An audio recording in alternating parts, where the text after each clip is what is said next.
Shalom. Alors, je vais parler de la prison de la tristesse.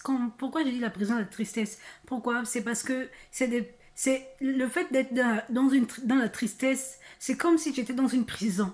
Tu es tout le temps mal, tu es tout le temps triste, tu penses qu'au noir, tu penses qu'aux ténèbres. En fait, quand je dis les ténèbres, c'est des mauvaises choses qui t'ont arrivé, qui se sont passées dans ta vie, et tu penses à ça, tu ne fais que te relaxer ça, tu ne fais que repenser à ça, bien aimé.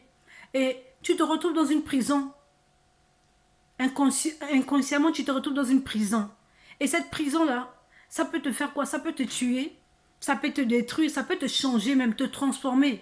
Pourquoi je dis ça peut te transformer? Transformer dans le négatif. Pourquoi? Les choses que tu dois apprécier, tu ne l'apprécies plus.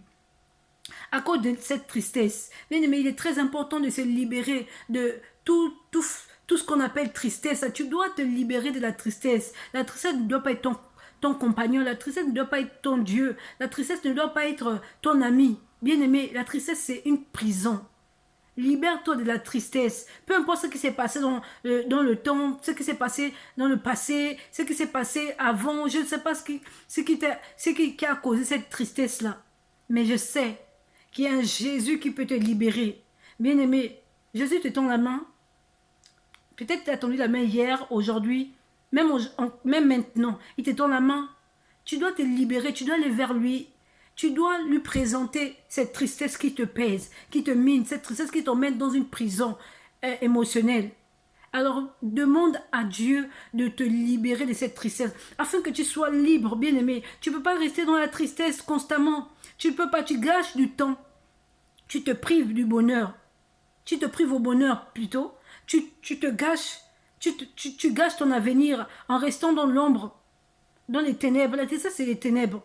Refuse les ténèbres, refuse cette tristesse qui te change, refuse cette tristesse qui te transforme en quelqu'un que tu n'es pas. Refuse cette tristesse refuse-la, tout simplement, refuse la tristesse. Dieu ne t'a pas, la Bible dit qu'il y a des projets de bonheur et non de malheur. Ces projets-là, c'est pour te rendre joyeuse, c'est pour te rendre gaie, c'est pour te rendre bien. Mais ce n'est pas pour te rendre triste. La tristesse t'emmène dans la mort. Plus tu te rends triste, plus tu creuses ta tombe. Libère-toi de tout fardeau. Jette à la poubelle. Jette tous ces fardeaux à la poubelle. Refuse ces fardeaux. Peu importe ce qui s'est passé. Oublie. Remets à Dieu. Demande à Dieu. Laisse faire Dieu. Laisse Dieu faire son travail.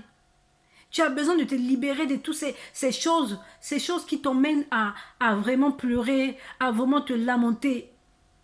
Délivre-toi toi-même. Parce qu'en te délivrant, tu te libères. On te délivrer, c'est quoi? Quand je dis en te délivrant, c'est-à-dire refuser, oublier, laisser passer. Jeter ces choses à la poubelle. Jette-les. Viens, présente-toi devant Dieu. Viens jeter ces choses. Dis-lui, Seigneur, je ne veux plus de cette tristesse. Seigneur, je refuse cette tristesse. Demande-lui et tu verras qu'il le fera pour toi. Parce qu'il t'aime. Il ne va pas te laisser dans cette tristesse parce qu'il t'aime. Il va te délivrer parce qu'il t'aime. Il va te rendre ta liberté. La tristesse, c'est l'esclavage. Alors refuse d'être esclave.